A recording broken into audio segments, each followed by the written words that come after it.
Today we are going to discuss about the chapter transportation, the circulatory system. In that we are going to discuss the topic heart. You know that heart is located between the lungs and it is protected by the rib cage. And if you go through the shape of the heart is pear shape.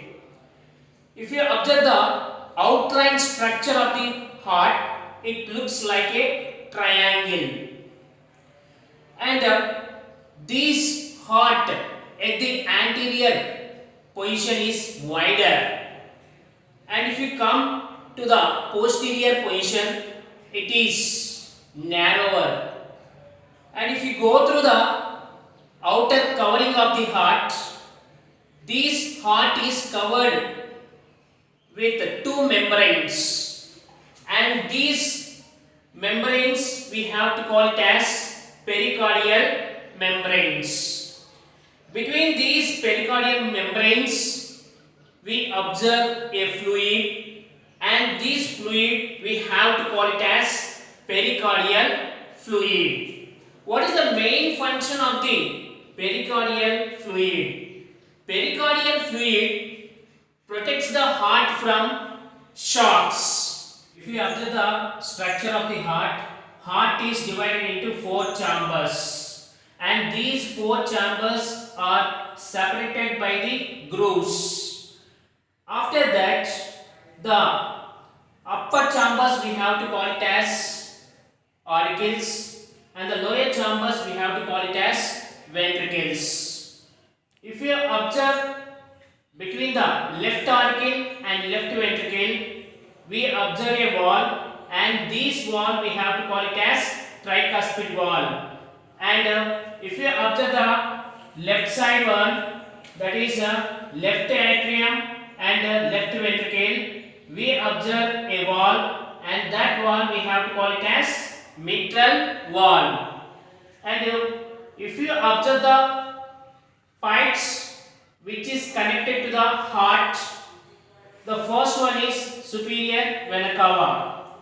It is always present at the anterior side of the heart. And second one is inferior vena cava. It is attached at the posterior of the heart.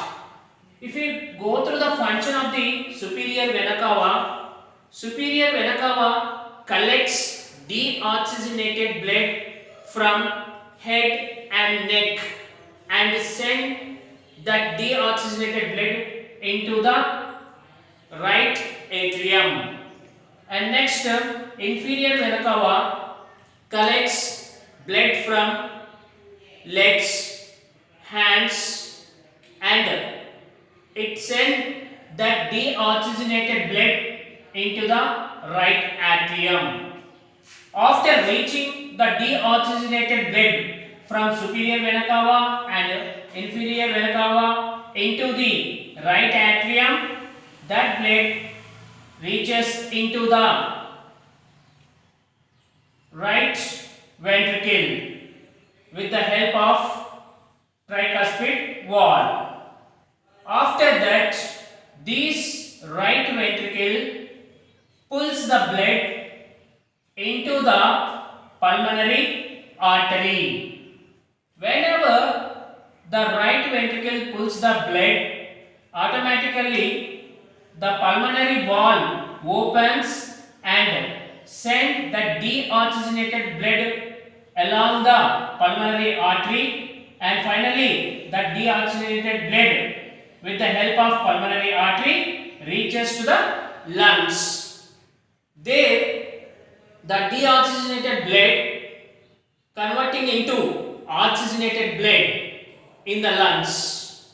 After converting oxygenated blood, this oxygenated blood enters into the pulmonary veins with the help of lungs. After entering the oxygenated blood into the pulmonary veins, that enters into the left atrium. That means oxygenated blood enters into the left atrium.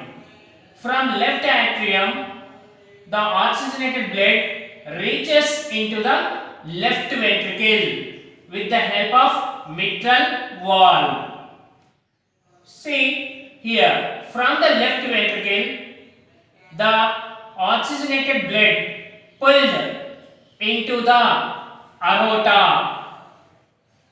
Whenever the blood pulls from left ventricles to aorta, the aorta valve will be opened and allows the blood to reach into the aorta.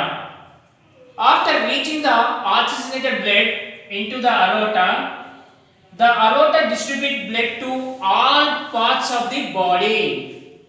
That is how the oxygenated blood is distributing to all parts of the body. That is the internal structure of the heart. Thank you, children.